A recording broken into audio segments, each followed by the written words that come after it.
Hello दोस्त, नमस्ते, प्रणाम। मैं हूँ आपकी वंदना। स्वागत करती हूँ दीदी के चैनल पे। आप सभी का आप लोग से रिक्वेस्ट है कि इनके चैनल को ज़्यादा से ज़्यादा सपोर्ट करिए। एक प्यारा सा गीत लेके आई हैं, देवी गीत। कैसे लगेगा कमेंट, शेयर सब्सक्राइब जरूर करना।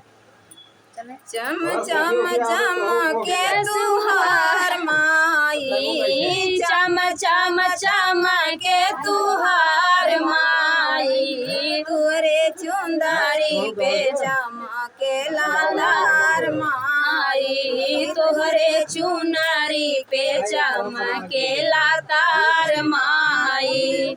चम चम चमके मैया माथे के मुकुटवा, चम चम चमके माई के माथे के मुकुटवा, चम चम चमके माई के माथे के मुकुटवा। काने में कुंडल तुहार माई, काने में कुंडल तुहार माई, तोरे चुंदरी के चमके लालार माई, तोहरे चुनरी के चमके लातार माई। चम चम चमके मैया कमर कर धनिया, चम चम चमके माई के कमर कर धनिया।